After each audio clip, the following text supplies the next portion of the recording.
What in the world did I just sit through? What did I just witness? I'm pretty sure I just had years shaved off the back end of my life. What a tough, ugly watch this game was, and on top of it, they lost. They lost to the 5-win Sparks team. Guys, I can tell you right now, one of the signs of coaching that may not be going great for a team is playing down to competition that's lower than you. What just happened in Indiana? The Fever had this game in the bag up double digits in the fourth quarter. Momentum on their side, crowd buzzing, and then everything fell apart. In the span of just a few minutes, the team completely unraveled, giving up a massive lead and walking off the court in total humiliation. And the one name on everyone's mind right now, Caitlin Clark.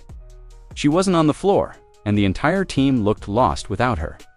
This wasn't just a bad night. It was a brutal collapse that exposed the deepest flaws in the Fever's system when Clark isn't there to stabilize it. It's not about just one player, it's about leadership, shot creation, and mental toughness. And without her, this team looked flat out scared. Fans were promised a new era, but tonight felt like a throwback to the worst days of Indiana basketball, disorganized and completely outmatched down the stretch. The Sparks didn't just sneak away with a win, they took it right out of the Fever's hands, while the coaching staff and starters stood frozen. No Caitlin, no composure, and no excuse. This loss didn't just hurt, it told us something the Fever didn't want us to know. They gave this game away. Another disastrous third quarter. Let's just start here. Let's point out the obvious. A lot of people said it. We can officially rest in peace. R.I.P. Undertaker, Tombstone Piledriver. The theory that this team is better without Caitlin Clark. For 3 quarters, the Indiana Fever looked like they were in control. They weren't just winning, they were commanding the game. Ball movement was crisp, shots were falling, and the defense, at least early on, was holding up. They built a solid double-digit lead heading into the fourth quarter, and for a moment, it felt like this team was finally learning how to close. But that illusion shattered faster than anyone expected. Within minutes, the LA Sparks flipped the switch. The Fever, meanwhile, completely circuited. It wasn't just one bad possession, it was a chain reaction. A couple of lazy passes, a missed layup, a blown defensive rotation, and then boom, the Sparks hit a 3, then another, a fast break layup, a steal. Suddenly, the crowd got quiet, and the scoreboard didn't look so safe anymore. What's worse is how quickly the Fever unraveled. There was no timeout to stop the bleeding, no regroup, no defensive anchor to calm things down. The bench looked confused. The starters looked winded, and the coaching staff silent. It was like everyone on the Indiana side was waiting for someone else to step up to stop the momentum. But no one did. The Sparks didn't play perfect basketball, they didn't need to. They just stayed aggressive while the Fever got passive. LA smelled hesitation, and they attacked it. Every missed Indiana shot turned into a fast break opportunity.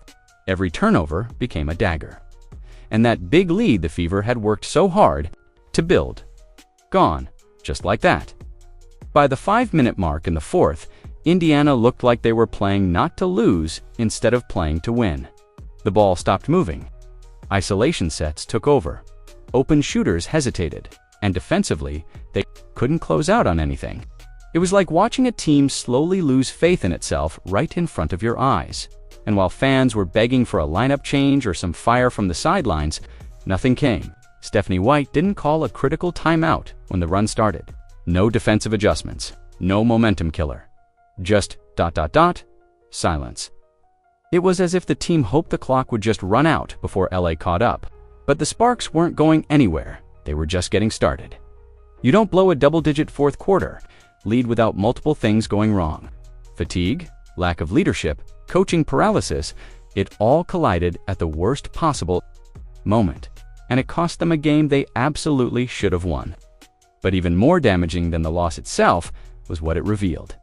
It showed that without Caitlin Clark, this team doesn't just lose a scoring option, they lose their heartbeat, their composure, their identity, and as the final buzzer sounded with LA celebrating a comeback win, one truth rang louder than anything else. The Fever aren't built to survive without her, and unfortunately, that collapse was just the beginning of the unraveling, because what came next exposed something even deeper. Well, hell, they actually lost the game. They actually lost the game. By the way, while I'm thinking about it, and I don't even have to show this to you guys, but let me just scroll down. The Indiana Fever, by the way, we're back to playing slow. We're back to playing slow. There was a time very recently when people were actually debating whether the Indiana Fever might play better without Caitlin Clark. That wild theory has officially been buried. If you watched even a few minutes of this game, it was obvious. Without Clark, the offense looks confused, the pace slows to a crawl, and no one seems to know who's in charge. Caitlin isn't just a scorer. She's the tempo setter, the floor general, the engine that keeps everything moving. And with her sidelined, the Fever's offense stalled like a car running on fumes.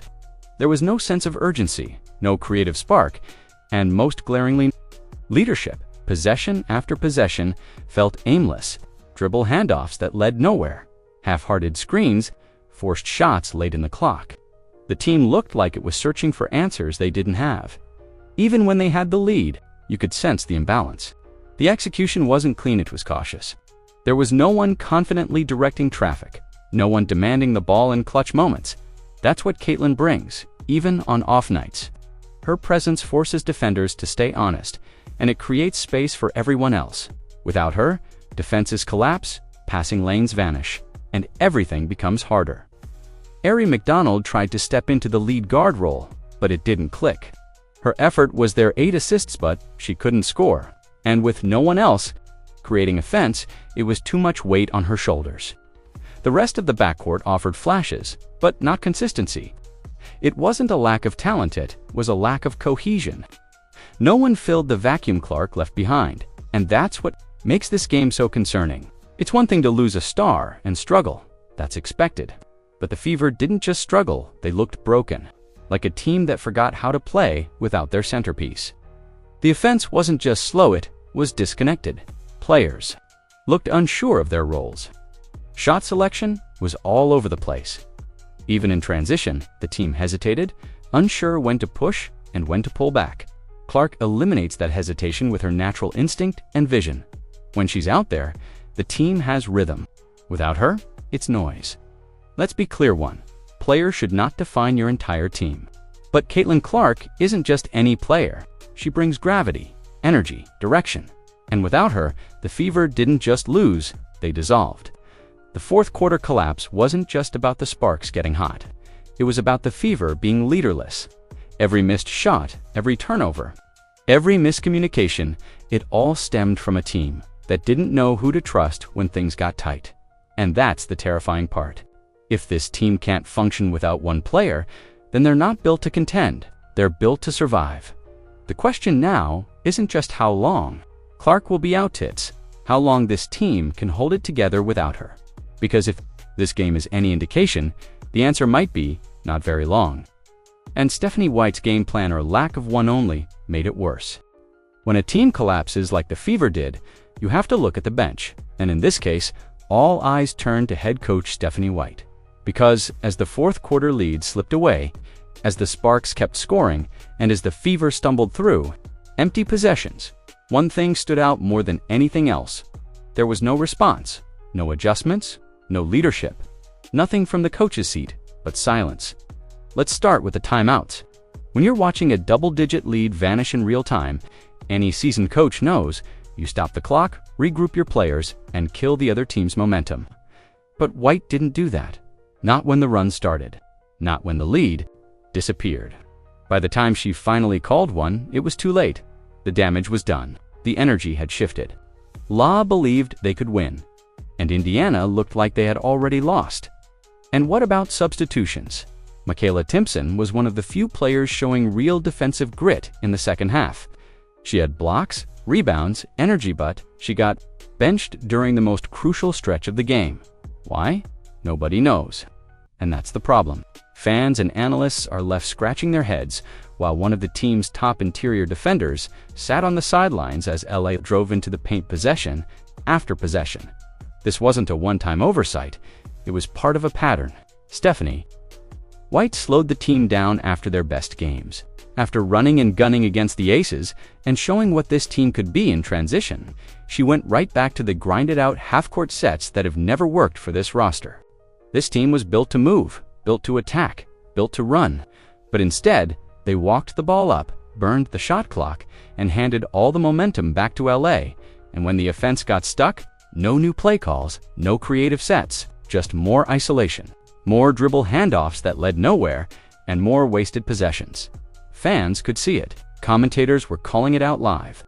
The Fever looked like a team without a plan, and that starts with coaching.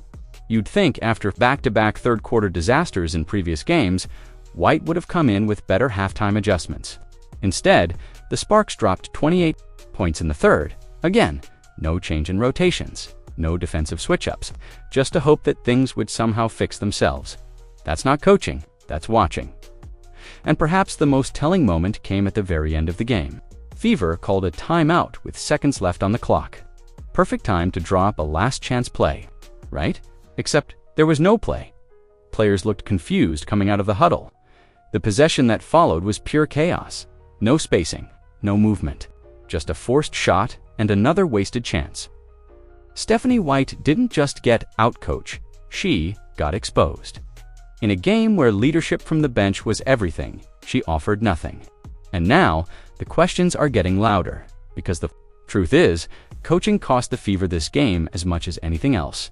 And the Sparks, they saw the weakness and attacked it without hesitation. While the Fever were standing still, the LA Sparks turned into sharks in the water. They sensed the weakness, they saw the hesitation, and instead of easing up, they turned up the pressure and took over the game. The Fever didn't just lose. This lead, they got hunted down by a team that was supposed to be the underdog. And once the Sparks caught wind of the panic setting in, they never let up. It started with energy. While Indiana was walking the ball up the court and looking for anyone to take control, the Sparks were sprinting. They pushed the pace. They got into the lane. They didn't wait around for the Fever to make a mistake. They forced those mistakes. Live ball turnovers, scrappy rebounds, fast breaks that caught Indiana's defense completely off guard. It wasn't flashy, it was focused, and it worked. One of the most glaring problems was that Indiana had no answer for the Sparks guards. They couldn't stay in front on drives, and the help defense arrived too late if it arrived at all. That allowed LA to keep slicing into the lead, possession after possession, without facing much resistance. And as the scoreboard tightened, you could see it all over Indiana's body language.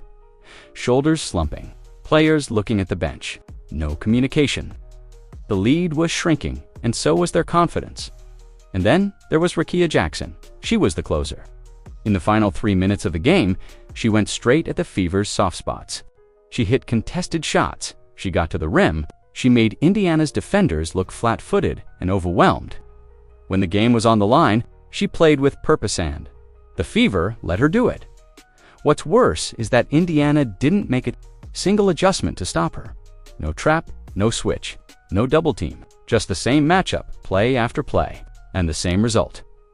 Points on the board for LA Rickea wasn't just scoring, she was making a statement. She took the ball in crunch time and said, "If none of you are going to stop me, I'll end this game myself." And she did. The Sparks weren't supposed to win this game. They came in with just 5 wins. They were the ones playing on the road, down early, and missing key pieces. But they stayed locked in. They didn't care about the scoreboard. They just kept grinding, kept believing. And when Indiana gave them an opening, they kicked the door down. Meanwhile, Indiana froze. No counters, no intensity. They looked like a team waiting for the buzzer, hoping their lead would hold instead of earning it. And in the end, that mentality cost them everything. The Sparks deserved this win, not just because they fought harder, but because they were smarter. They didn't play scared, they didn't panic. They saw the Fever spiraling and threw fuel on the fire. And what came next wasn't just a continuation of the collapse. It was a full-blown disappearance by Indiana's biggest names when it mattered most. When a team is struggling, you look to your stars, your leaders, the players who are supposed to steady the ship when the game starts slipping away. But in the Fever's humiliating collapse, their so-called Big Three were nowhere to be found. While Aari McDonald showed some flashes, her performance highlighted just how empty the tank really was without Caitlin Clark on the floor. Aari finished the game with 8 assists, and to her credit, she tried to get others involved. But that doesn't change the fact that she went 2 of -9 from the field. Her shots weren't just off, they were rushed, contested, and hesitant. It's one thing to be cold from the field, it's another to go completely silent in a fourth quarter where your team desperately needs a scoring option. When the Sparks tightened the defense and turned up the pressure, Aari didn't respond. She disappeared, and she wasn't the only one. NaLyssa Smith, Aaliyah Boston, and Kelsey Mitchell, the so-called core of this team, had opportunities. Boston and Smith got decent looks inside. Mitchell had space on the perimeter. But when it mattered most, no one took over. No one demanded the ball. No one played like they were ready to close out a game they had already led for 3 quarters. Talk about Kelsey Mitchell, she's supposed to be the vet, the shot maker, the one who's been here before. And sure, she hit some deep shots in the third to stretch the lead. But when the momentum swung and the Fever needed one more bucket to stop the bleeding, she went quiet instead of attacking or making a decisive play. She hesitated, settled, passed out of situations where she normally pulls up with confidence. That indecisiveness spread like a virus through the team. Aaliyah Boston had her moments defensively, but on the offensive side, she wasn't assertive. She had size mismatches. She had position on the block. But rather than demanding the ball or forcing the defense to collapse, she faded out of the offense. Whether it was poor play calling or hesitation on her part, the result was the same. A star player who didn't rise to the occasion. NaLyssa Smith showed effort, especially on the glass, but it wasn't enough. Her touches were limited. She didn't get into rhythm, and with the game on the line, her impact wasn't felt. The Big Three were passive, and you can't win close games with your 3 best players looking uncertain about who should lead the charge. That's what separates winning teams from losing one's composure under pressure. Someone needs to step up when the moment gets big. Caitlin Clark does that on a nightly basis. But when she's out, this team falls into a leadership vacuum. There's no hierarchy, no identity, just a bunch of talented players waiting for someone else to go first. And that kind of hesitation, it's a death sentence in crunch time. The Fever didn't just lose their lead, they lost their nerve. And the silence from their stars said more than the scoreboard ever could. The Fever's fourth quarter wasn't just a collapse, it was a horror show. And the final 5 minutes, that was where everything truly fell apart. You could almost feel the tension build with every possession, every missed opportunity, every defensive lapse. The energy was gone. The communication broke down. The composure, non-existent. Indiana didn't just lose the lead. They melted under pressure, possession by possession. In front of their own fans, it began with a sequence of missed shots. Open looks that clanged off the rim, drives that ended in traffic with no plan. Attempts that weren't in rhythm but felt like desperation heaves. The ball movement that had built them a lead in the first 3 quarters was nowhere to be found. It was replaced by hesitation, by isolation plays that never developed, and by panic in motion. On defense, things got even worse. The Fever were out of sync, rotations were late, help defense didn't come. The Sparks found easy looks at the rim and wide-open perimeter shots. And once again, there was no adjustment. No switch in defensive scheme. No timeout to regroup. Just a slow bleed as LA chipped away. Then finally overtook them. One play stood out because it told the story of the entire meltdown.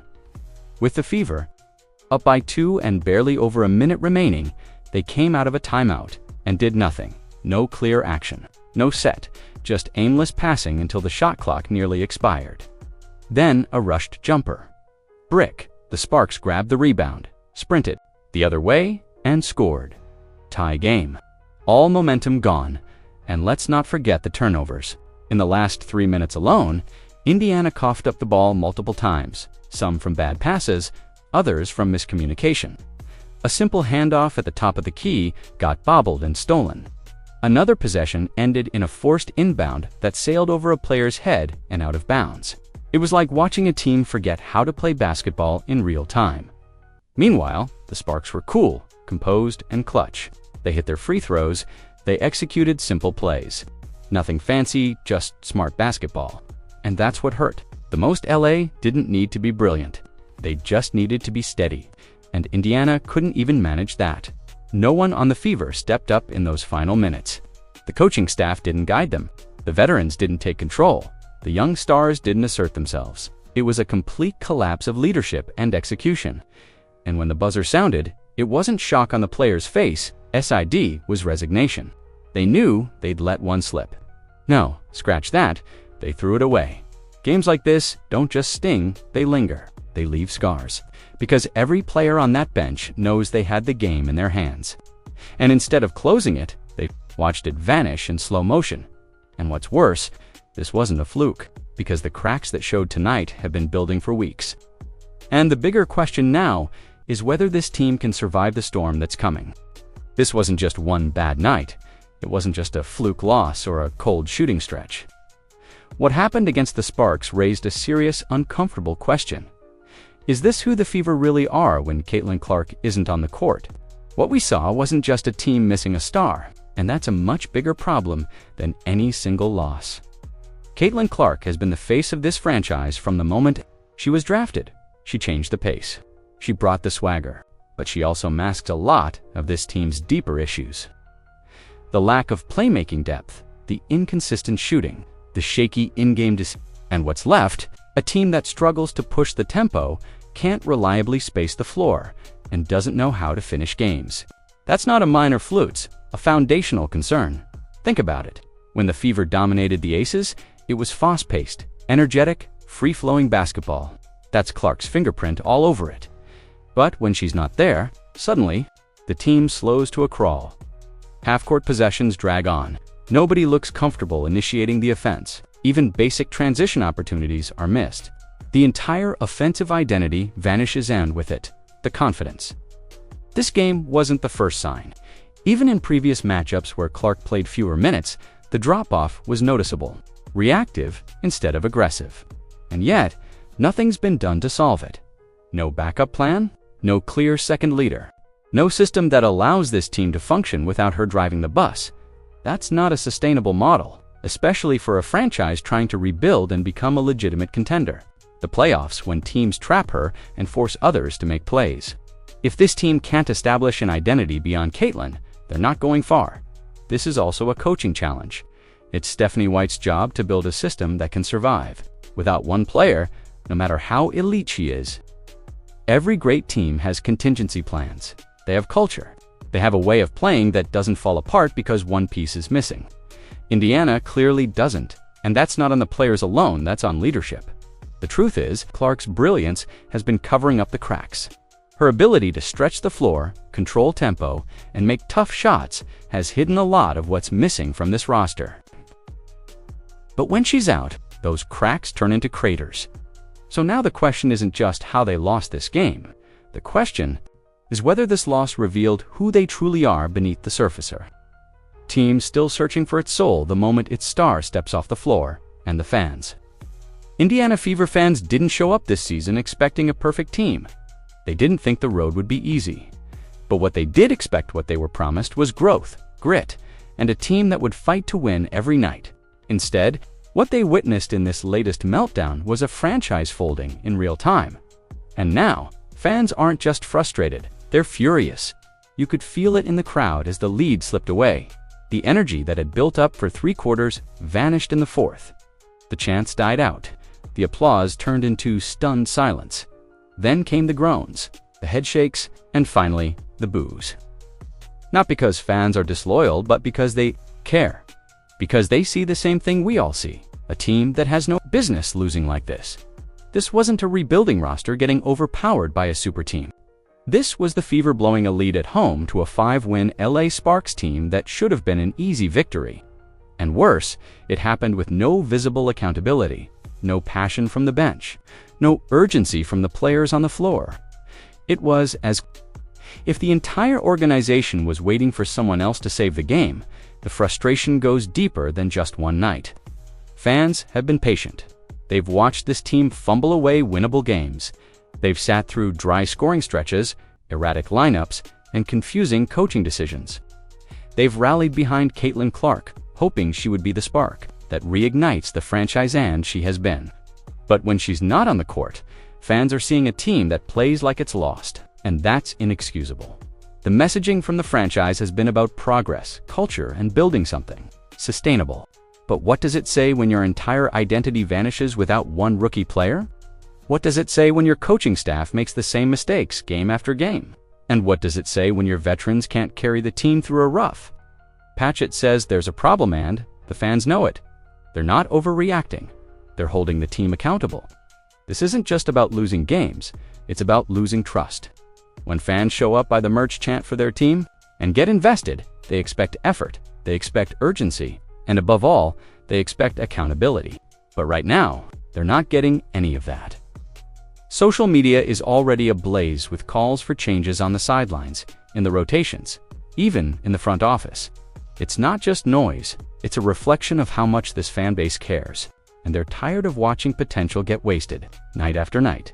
Because when a team gives up, like the Fever did in this game, fans take it personally. They feel the sting, they carry the disappointment, and eventually, if the team doesn't respond, they walk away. This was supposed to be a turning point for Indiana. Instead, it felt like a warning sign that the wheels might be coming off, and the fans know it better than anyone. This wasn't just a loss, it was a breakdown, mental, emotional, and strategic. The Indiana Fever had every opportunity to close out a win against a struggling Sparks team, and instead, they collapsed in the most public, painful way. Without Caitlin Clark, the offense had no rhythm, the defense had no teeth, and the coaching offered no answers. What's worse is that this game exposed truths the team has tried to ignore. The Fever aren't just struggling, they're lost without their leader. And while Clark's presence elevates everyone, her absence reveals the uncomfortable reality. This team still lacks structure, leadership, and a backup plan. Fans are watching, they're loyal, but they're not blind. They've seen the cracks, and now they're demanding accountability. The Fever can't keep hiding behind promise and potential. Not when the results look like this. If Indiana wants to build something real, it starts with honest reflection, because a double-digit fourth-quarter lead shouldn't vanish like that. Not if the foundation is solid, and right now, the Fever's foundation looks as shaky as ever. The time for excuses is over. The Fever either evolve or they keep crumbling every time Caitlin Clark isn't there to save them.